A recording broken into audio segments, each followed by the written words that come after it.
सत्य समाचार, निष्पक्ष समाचार, समाज बदल्ने हाम्रो अभियान। नमस्कार, यो हो टाइम समाचार। म जान्ने। सुरु गरौँ खर्ना सम्बन्धित समाचारबाट। मिथिलाञ्चलमा सूर्य भगवान एवं दीनानाथको पूजा आज गरी हर्षोल्लासपूर्वक साथ मनाइने छठ पर्वको तेस्रो दिन आज मंगलबार खर्ना मनाइँदैछ। सूर्यको पूजा गरी मनाइने छठ पर्व अन्तर्गत आज खर्ना मनाइँदैछ। आज तेस्रो दिन व्रतालुले साँझ घरमा दूध, शक्कर र चामलले बनाइएको खीर अर्घ्य स्वरूप अर्पण गरेर खर्ना पर्व मनाउँछन्। आज दिनभरि नै निराहार उपास बसेर साँझको समयमा पकाएको खीर भगवानलाई अर्घ्य दिइन्छ। त्यसपछि अर्घ्य स्वरूप चढाएको खीर प्रसाद स्वरूप ग्रहण गर्ने चलन रहेको छ। साँझमा खीर पकाउनेको लागि व्रतालुहरू बिहानैदेखि दूधको जोहोको लागि व्यस्त रहेका छन्। अत्यन्त निष्ठा एवं नियमपूर्वक 5 दिनसम्म मनाइने छठ पर्व पछिल्लो समयमा सबैको साझा पर्वको रूपमा परिचित रहेको छ। छठ पर्व अन्तर्गत मुख्य पूजा भोलि साँझ अस्ताउँदो सूर्यलाई घरमा नियम एवं निष्ठापूर्वक पकाएको ठकुवा, भुस्वा, मिठाईको परिकार, उखु, सुछनी, केरा लगायतका पूजा सामग्री अर्घ्य स्वरूप अर्पण गरिन्छ, जसलाई सन्ध्या अर्घ्य भने गरिन्छ। बिहिबार बिहान आउँदो सूर्यलाई पुनः बिहानको अर्घ्य दिई छठ पर्व समाप्त गरिन्छ। गृहमन्त्री बालकृष्ण खाडले व्यापार व्यवसायको सहज वातावरण बनाइदिन स्थानीय प्रहरी प्रशासनलाई निर्देशन दिनुभएको छ। उहाँले कोरोनाको कारणले अर्थतन्त्र शिथिल भइरहेको अवस्थामा उद्योग व्यवसायलाई सहज वातावरण बनाउन सुरक्षा निकायलाई आग्रह गर्नुभयो। जनकपुर उद्योग वाणिज्य संघले प्रतिनिधिले उद्योग सञ्चालनको लागि दिएको समस्याहरूको विषयमा अवगत गराउँदै बुझाएको ज्ञापन पत्र बुझाउँदै खाडले अहिले उद्योग क्षेत्रमा देखिएको समस्याहरू राष्ट्रव्यापी नै रहेको कारणले त्यसलाई समाधान गर्न वातावरण सरकार तत्पर रहेको बताउनुभयो। उहाँले माल सामान ल्याउने क्रममा व्यापारीहरूलाई अनावश्यक रूपमा दुख नदिन सुरक्षा निकायका प्रतिनिधिहरूलाई आग्रह निर्देशन दिनुभयो। खाडले भाषा संस्कृतिको विकासको लागि समेत सरकार गम्भीर रहेको र सबै भाषा र संस्कृतिलाई सरकारले सम्मान गरेको बताउनुभयो।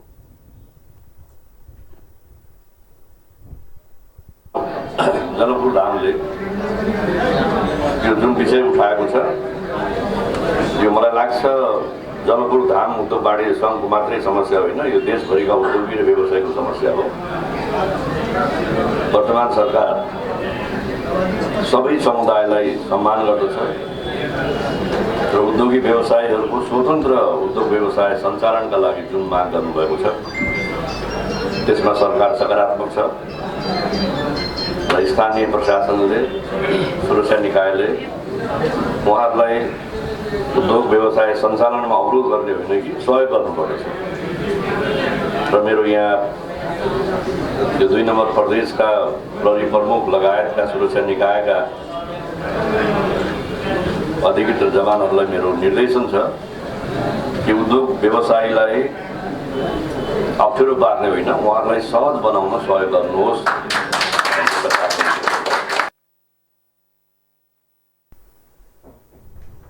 प्रतिनिधि सभामा प्रमुख प्रतिपक्षी दलले गरेको अवरोध तत्काल अन्त्य गर्नका लागि आग्रह गर्नुभएको छ।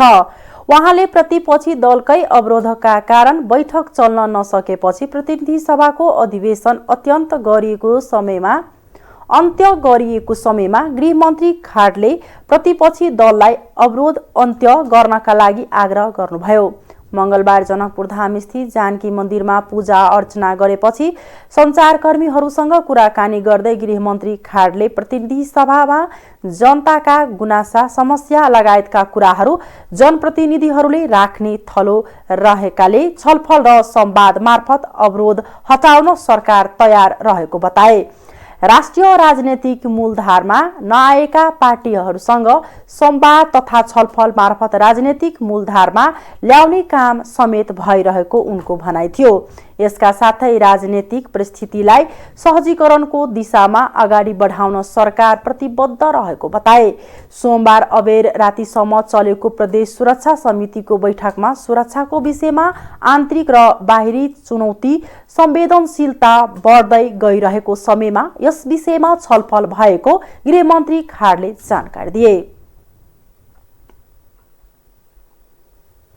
हिन्दूहरूको महान पर्व छठको अवसरमा प्रदेश 2 सामाजिक विकास मन्त्री नवल किशोर शाहले छठ व्रतालुहरूलाई साडी तथा पूजा सामग्रीका लागि रकम वितरण गरेका छन्। सप्तरीको हनुमाननगर कंकालनी नगरपालिका 10 का छठ व्रतालुहरूलाई साडी र पूजा सामग्री किनमेल गर्न रकम वितरण गरेका हुन्। स्थानीय रामलखन मण्डलको अध्यक्षतामा सम्पन्न कार्यक्रममा जसपा नेता देवेन्द्र झा, जसपा क्षेत्रीय अध्यक्ष रामचन्द्र शाह, जसपा प्रदेश समिति सदस्य दिनेश यादव लगायतका उपस्थिति रहेको थियो। सो अवसरमा मन्त्री शाहले 110 जना व्रतालु महिलाहरूलाई उक्त सामग्री वितरण गरेका हुन्। पर्साबाट हुण्डी कारोबारी 20 लाख रुपैयाँ सहित पक्राउ परेका छन्। पक्राउ पर्नेमा बराको विश्रामपुर गाउँपालिका वडा नम्बर 5 नक्टुवाका चन्दन कुमार शाह रहेको जिल्ला प्रहरी कार्यालय पर्साले जनाएको छ।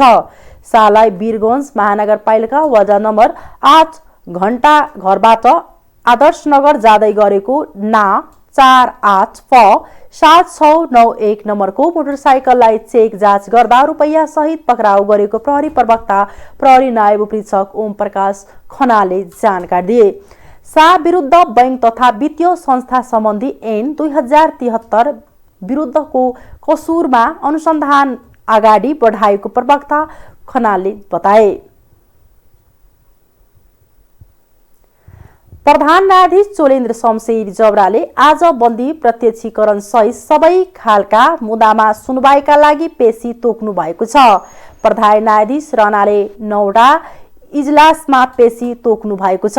ती मध्ये 8वटा संयुक्त र प्रधान न्यायाधीश राणाको एकल इजलास रहेको छ। सोमबार बन्दी प्रत्यक्षीकरणका मुद्दामा मात्र पेशी तोकिएको थियो। आज सबै खालका मुद्दामा पेशी तोकिएको छ। यही कार्तिक 7 गते आइतबारदेखि प्रधान न्यायाधीशमाथि मन्त्रीमण्डल विस्तारमा भाग खोजेको भने आरोपका कारण न्यायालयमा प्रश्न उठेको र त्यस प्रश्नको जवाबको माग गर्दै न्यायाधीशहरूले सुनवाई गर्न इन्कार गर्नुभएको थियो। सर्वोच्च अदालतको यही कार्तिक 8 गते मुद्दाको सुनवाई हुन सकेको छैन।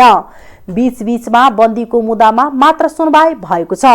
प्रधान न्यायाधीश राणाले आफूलाई संविधान र कानूनले प्रधान न्यायाधीशका रूपमा जिम्मेवारी दिएको र त्यो पूरा गर्न आफू सक्षम रहेको बताउँदै न्यायाधीशहरूलाई पनि संविधान र कानून बमोजिम आफ्नो जिम्मेवारी पूरा गर्न आग्रह गर्नुभएको छ। अदालतमा बेन्च बस्न नसक्दा मुद्दाको सुनवाई हुन सकेको छैन। बेन्च बस्न नसक्दा र न्यायको पर्खाइमा बसेका सेवाग्राहीहरू मार्गमा परेका छन्। सभामुख अग्निप्रसाद सापकोटा र अर्थमन्त्री जनार्दन शर्मा प्रभाकरले सोमबार अर्नीको राजमार्ग अन्तर्गत सिन्धुपाल्चोकको 12-20 देखि नेपाल चीन सीमा नाका मितेरी पुलसम्म स्थलगत अवलोकन गरेका छन्। सभामुख र अर्थमन्त्री शर्माले 2077 साल असार 24 गते राति आएको बाढी र पहिरोले पुरिएको जम्बु बस्ती क्षतिग्रस्त सडक पुल र सो क्षेत्रको अवलोकन गरेका हुन्। हरेक वर्ष पहिरो गएर सडक अवरुद्ध भइरहेको क्षेत्र बाढीले क्षति पुगेको लिपिङ पुल र नेपाल चीन सीमा क्षेत्र मितेरी पुलको अवलोकन गरे। अवलोकनका क्रममा उनीहरूले भूकम्प केही वर्ष यताको लगातारको बाढी पहिरोका कारण जीर्ण बनेको सडक र तातो पानी नाकाबाट हाल भइरहेको आयात निर्यात बारे जानकारी लिए। अवलोकनपछि सभामुख सापकोटा र मन्त्री शर्मा तातो पानी भन्सार कार्यालयमा आयोजित सडक पूर्वाधार तथा वाणिज्य व्यापारी सम्बन्धी छलफलमा सहभागी भए। छलफलमा सहभागी सापकोटाले 12 विषयदेखि तातो पानी नाकासम्मको सडकको पुनर्निर्माण लगायतका विकास कार्यलाई बहुवर्षीय योजनाको रूपमा लैजानुपर्ने आवश्यकता ओल्याए।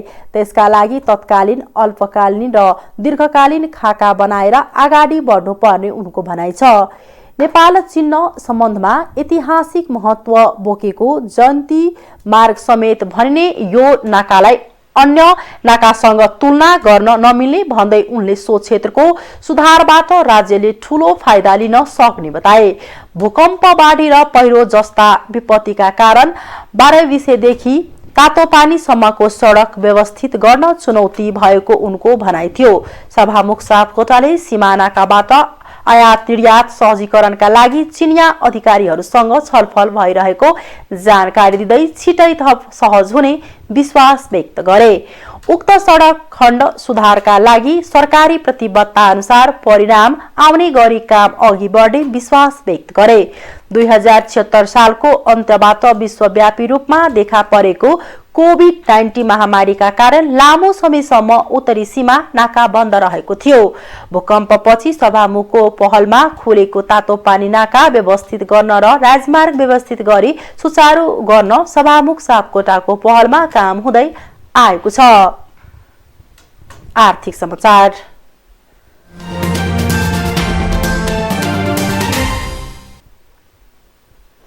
नेपालले भारतको खुला बजार अर्थात् विद्युतीय एक्सचेन्ज मार्केटमा प्रतिस्पर्धी दरमा बिजुली बेच्न पाउने भएको छ। यसअघि भारतले नेपाललाई खुला बजारबाट बिजुली किन्नका लागि मात्र अनुमति दिएको थियो। अहिले आएर भारतले आफ्नो खुला बजारमा विद्युतीय बेच्न पनि नेपाललाई अनुमति दिएको हो। भारतको ऊर्जा विद्युतीय मन्त्रालयले नेपाल विद्युतीय प्राधिकरणलाई यस्तो अनुमति दिएको हो। यससँगै अब प्राधिकरणले भारतीय बजारमा प्रतिस्पर्धी दरमा नेपालको बिजुली बेच्न सक्नेछ।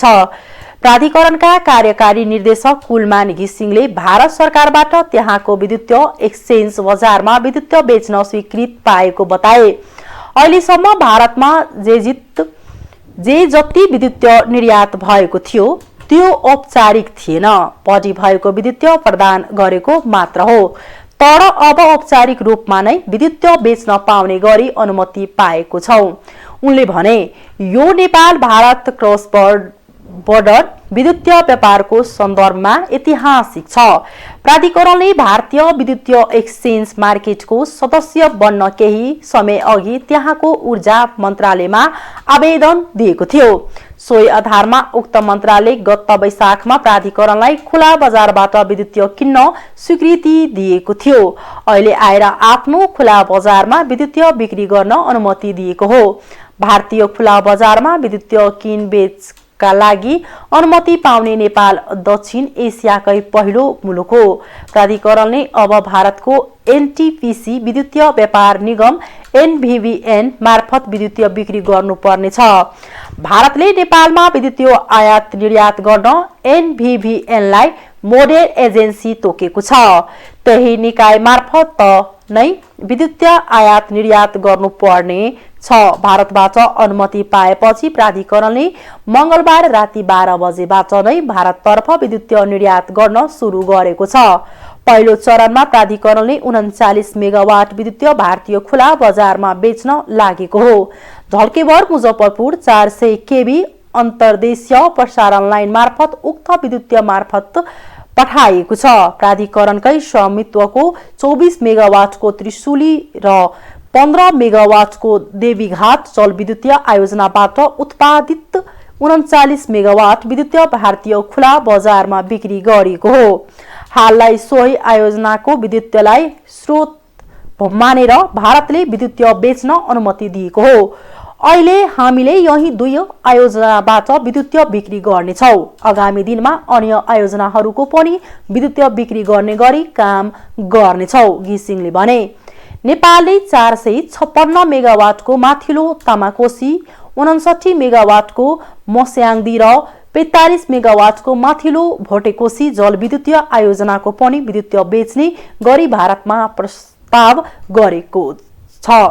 त्यसको अनुमति पनि छिटै आउने प्राधिकरणको विश्वास रहेको छ। भारतले केही समय अघि क्रस बोर्डर विद्युतीय व्यापार सम्बन्धी निर्देशिका जारी गर्दै चिनिया लगानी भएको आयोजनाको विद्युतीय नकिनी बताएको छ। सोही अनुसार प्राधिकरणले विद्युतीय मात्र बिक्री गर्छु भन्न पाउँदैन। कुन आयोजनाको विद्युतीय बिक्री गर्ने भनेर पनि खुलाउनु पर्नेछ। त्यसपछि भारतले स्वीकृति दिएपछि मात्र प्राधिकरणले सम्बद्ध आयोजनालाई स्रोत मानेर विद्युतीय भारतमा बेच्न पाउनेछ। अन्तर्राष्ट्रिय समाचार।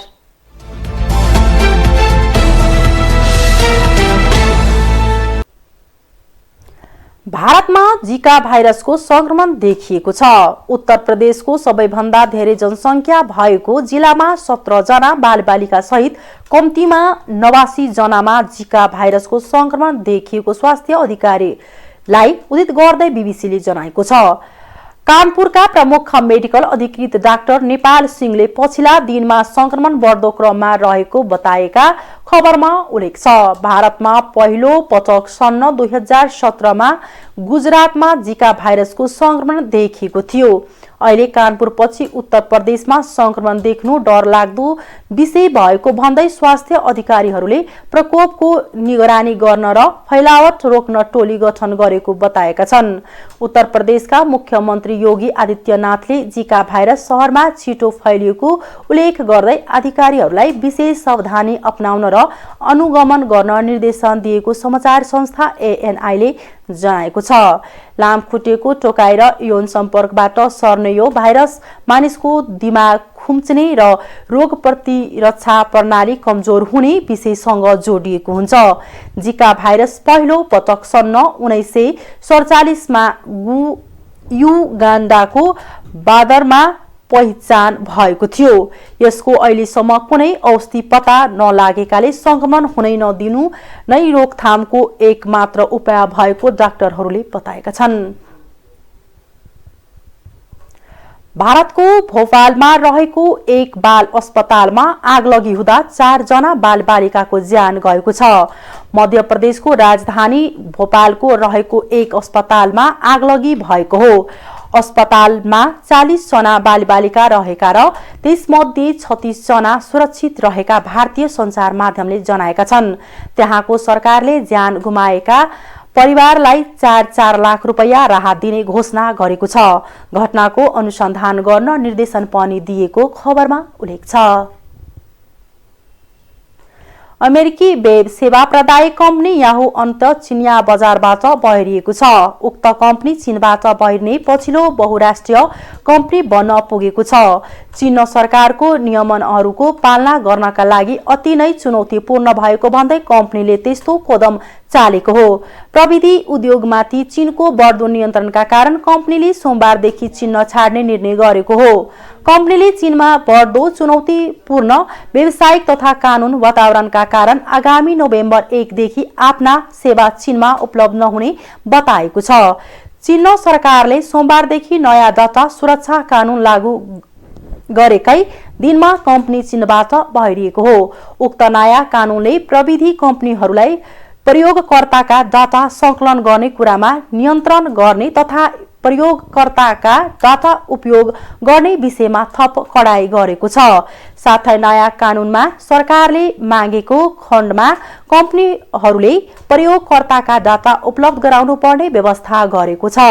कम्पनीले सन् 2015 मै पेचिङ स्थित कार्यालय बन्द गरिसकेको छ। माइक्रोसफ्टले आफ्नो सोशल प्लेटफर्म लिङ्कडइन चीनमा यसअघि नै बन्द गरिसकेको छ। हस्त अहिलेको लागि टाइम समाचार यतिकै नै। हेर्दै गर्नुहोला टाइम्स टेलिभिजन। नमस्कार।